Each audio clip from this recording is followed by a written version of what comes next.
Shabbat Shalom Kak Ferim. Shabbat Shalom. Hari ini kita sudah memasuki pekan yang baru, Shavuotov ya.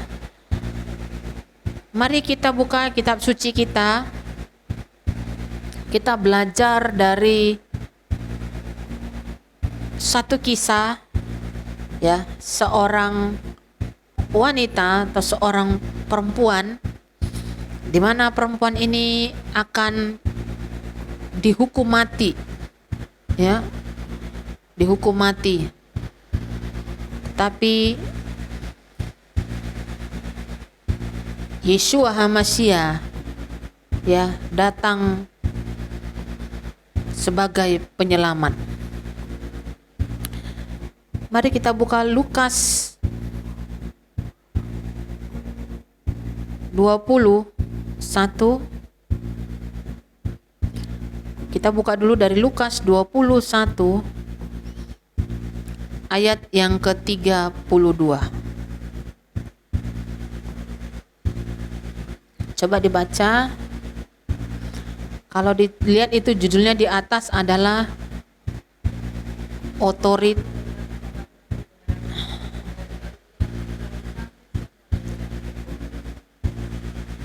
Matai 21 ayat 32.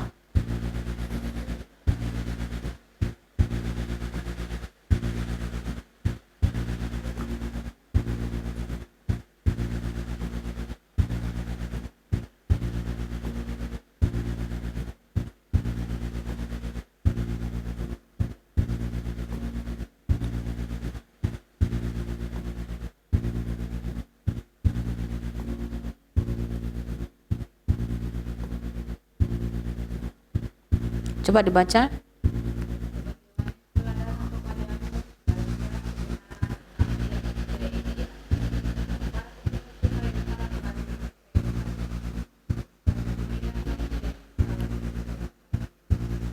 Ya. Jadi di sini seorang Melek Hamelakim yang punya segala-galanya. Yeshua itu lebih kaya daripada Salomo ya. Yeshua itu adalah sudah ada pada zamannya Abraham. Ya, di Yohanan 10 dia berkata, sebelum Abraham ada, aku telah ada.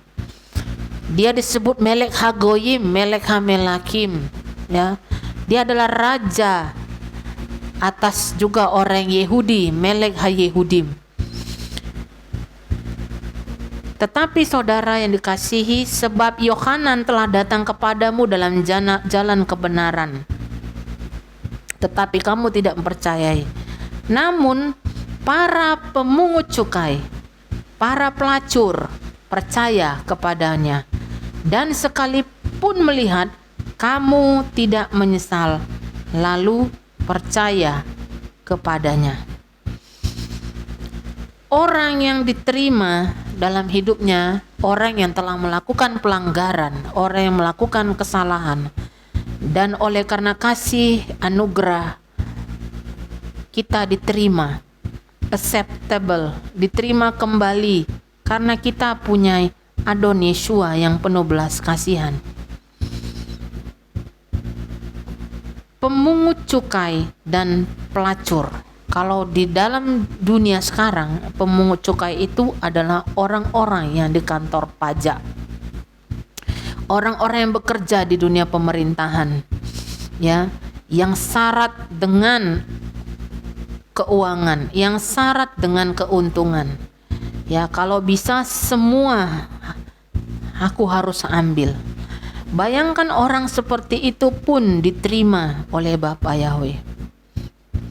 Kemudian pelacur, orang yang menyerahkan dirinya demi uang, orang yang menjual dirinya demi uang, ya, itu pun diterima oleh Yeshua. Jadi di sini dua, ya, kita garis bawahi pemungut cukai dan para pelacur.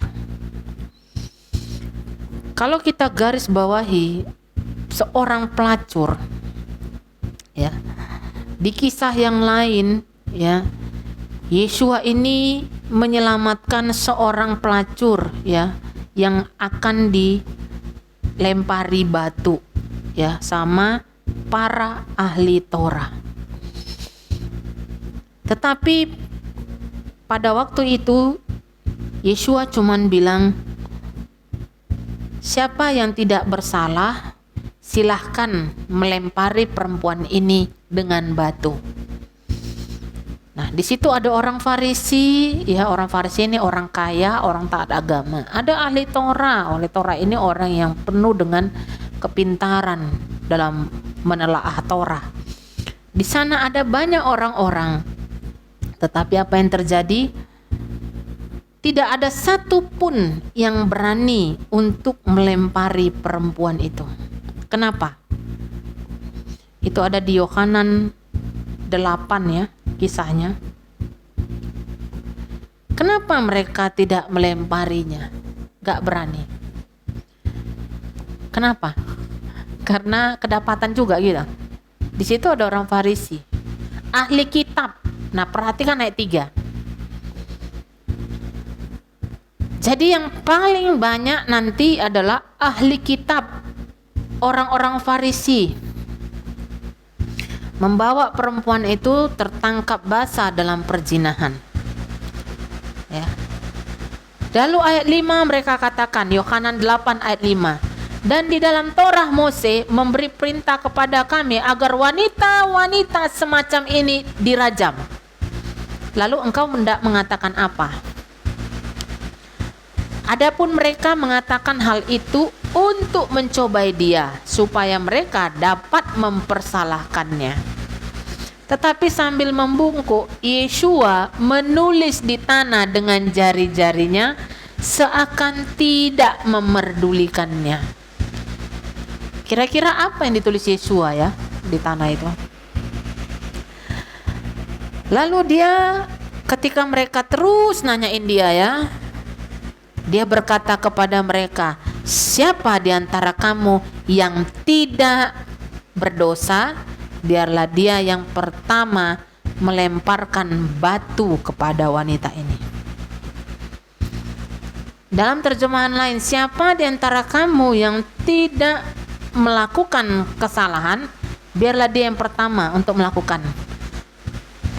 Kenapa Yeshua mengatakan itu? Karena yang datang itu adalah ahli kitab, ahli Torah, orang Farisi. Kita tahu bahwa 613 Torah Mose itu tertulis dengan jelas. 613. Di antara 613 ini, apakah mereka sudah lulus semua? Adakah yang tidak dilanggar? Ya. Contoh, bisa saja mereka ada salah makan. Ya kan? Bisa saja mereka ada mencuri atau berdusta. Dari 10 perintah atau dari 613 Torah yang tertulis, hanya Yeshua yang mampu untuk melakukannya. Makanya dia tanya, cukup pertanyaannya, adakah di antara kamu yang tidak berdosa? Biar dia yang pertama melemparkan. Kenapa satu-satu mereka melemparkan? Ada ahli kitab loh di situ. Berarti apa? Dia udah tahu kan tentang Torah. Mungkin dia tidak melakukan kesalahan zina. Mungkin dia tidak melakukan kesalahan mencuri, tapi mungkin dia ada salah makan. Dia udah tahu tuh Torah dilarang. Nggak berani.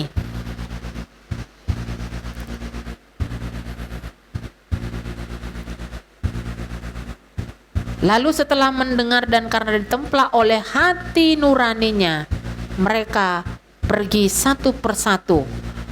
Perhatikan di situ ada tua-tua mau menghukum. Nah, biasanya kan kalau orang tua ini kan serasa gue udah tahu, ini masih anak-anak. Ya. Tua-tua bayangkan ikut menyeret perempuan itu. Kemudian ahli-ahli kitab, kemudian orang-orang Farisi. Terakhir, Yeshua ditinggalkan sendirian dengan wanita itu.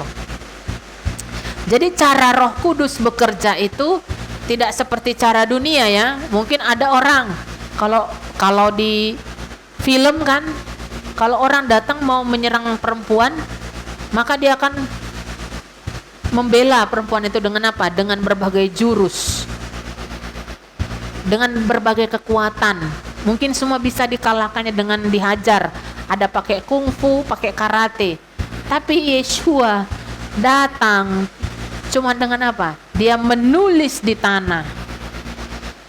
Jadi secara spiritual, ya, cara kerja secara spiritual itu berbeda dengan cara kerja di dunia ini. Orang dunia selalu mengandalkan kekuatannya untuk mengatasi masalah. Tetapi Yeshua, orang yang mengandalkan Tuhan, itu berbeda. Perempuan itu cuma ngapain? Cuma sujud di kaki Tuhan. Cuma berdiam diri di kaki Tuhan. Ya. Dia cuma menyentuh telapak kakinya Tuhan. Apa artinya? Ketika orang mau merajam kita, orang mau membunuh, berusaha menghancurkan kita, mengejar kita, ya, kalau bisa ini dihabisi sekalian, kita cukup duduk diam di kaki Tuhan. Maka apa yang terjadi? Maka dia akan bertindak. Duduk diam aja, ya. Lalu ayat 10 coba perhatikan. Ini kisahnya ya. Lalu sambil berdiri dan karena melihat tidak ada lagi seorang pun selain wanita itu dia berkata kepadanya, "Hai wanita, di manakah mereka? Orang-orang yang mendakwamu itu, tidak adakah yang menghukum engkau?" katanya. Lalu Miriam jawab, "Tidak ada seorang pun ya Tuhan." Lalu Yeshua berkata kepadanya, "Aku pun tidak menghukum engkau. Pergilah dan jangan berdosa lagi." Sebenarnya Yeshua punya kapasitas dong untuk menghukum perempuan ini. Kenapa? Dari segi hukum Torah, dia lulus melakukan Torah 613. Sebenarnya Yeshua bisa menghukum dia. Tetapi itu tidak dilakukan oleh Yeshua. Nah, persoalannya sekarang adalah ini banyak orang yang sudah melakukan kesalahan. Tetapi ketika dia melihat orang lain berbuat salah, kalau bisa ini dilempari batu. Padahal dia juga buat salah. Makanya saya bingung, ini sebenarnya kenal Tuhan atau enggak? Kenal Tuhan atau kenal hantu? Sangat disayangkan sekali gitu loh. Yeshua saja yang tidak berdosa, yang tidak bersalah, dia enggak berani loh menghukum perempuan itu. Ya, itulah kasih dia. Itulah kasih daripada dia. Dia adalah kabalistik. Yeshua adalah kabalis. Dia adalah Judaism. Dia adalah orang yang kuat berdoa. Yeshua itu penuh dengan hal-hal yang mistis. Orang mati bangkit. Dia bisa bangkitkan air berubah menjadi anggur. Dia bisa kasih 5.000 orang makan. Kemudian apa? Dia bisa berjalan di atas air. Suatu saat kita juga bisa seperti Yeshua. Amin. Kenapa? Karena itu banyak diam di kaki Tuhan.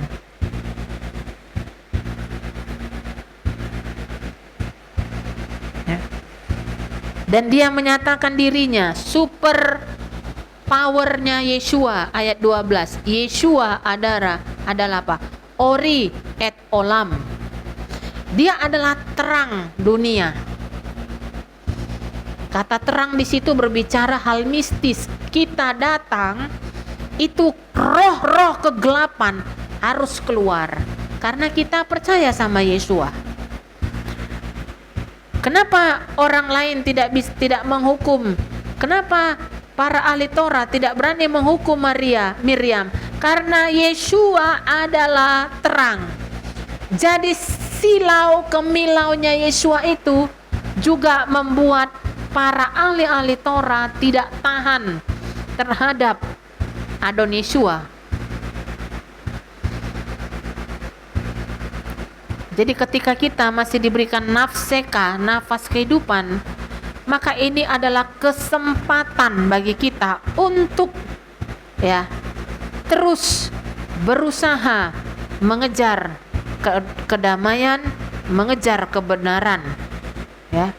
Kejarlah damai sejahtera, kejarlah kebenaran. Tidak ada seorang pun ya Tuhan.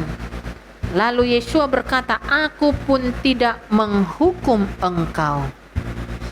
Itu udah terang-terangan kedapatan berzina. Kita juga tidak tahu ya, ini perempuan berzina sama siapa. Nggak tahu juga. Karena yang bawa itu adalah para tua-tua, kemudian para ahli Torah, dan juga ahli-ahli kitab. Saudara yang dikasihi oleh Bapa Yahweh, mari kita belajar dari kasih yang dimiliki oleh Yeshua HaMashiach.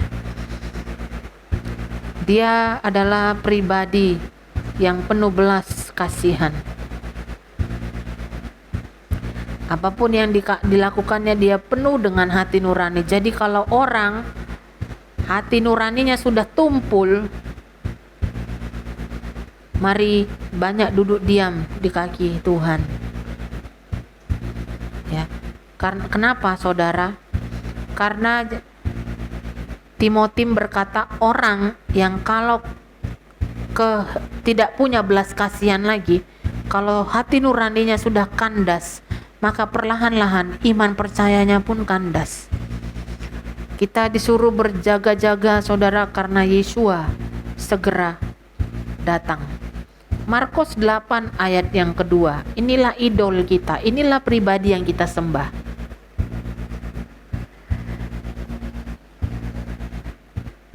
Markus 8 ayat yang kedua. Kita baca sama-sama 1, 2, 3. Aku berbelas kasihan atas kerumunan orang ini, karena sudah 3 hari mereka tinggal bersamaku dan mereka tidak mempunyai apa yang dapat mereka makan.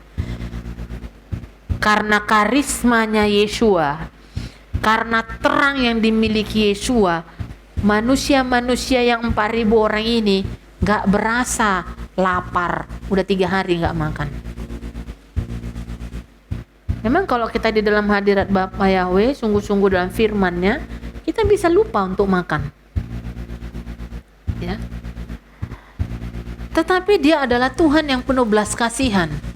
Ya, Yohanan 17 mencatat bahwa aku memelihara mereka di dalam namamu. Jadi jangan khawatir. Bapa Yahweh akan memelihara hidupmu. Aku berbelas kasihan atas kerumunan orang ini, karena sudah 3 hari gak makan saudara. Dan kemana-mana Yeshua pergi, ini orang ngikutin 4.000 orang. Kenapa? Ya luar biasa ya. Kalau kamu diikuti orang terus gimana? Hah? Apa?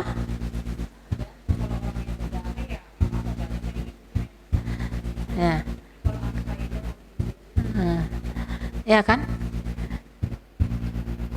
Ini orang yang rindu akan firman, rindu akan mujizat. Ya, dan akhirnya Yeshua memberikan mujizat dari berapa? Dari 2 ekor beberapa ikan kecil.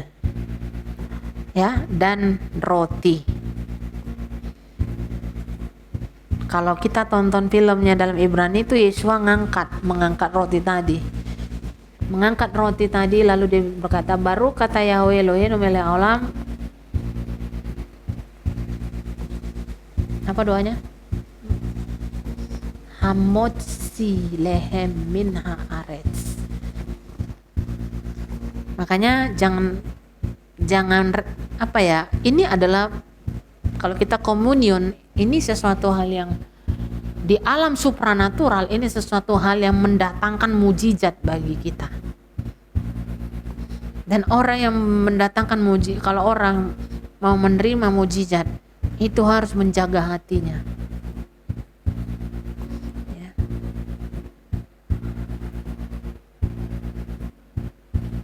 Yesua selalu bergerak, berjalan berdasarkan belas kasihan. Lukas 7 ayat 13. Lukas 7 ayat yang ke-13.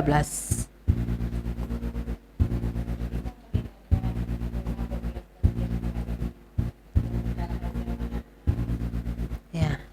Terenyuh, kenapa? Anak seorang janda mati.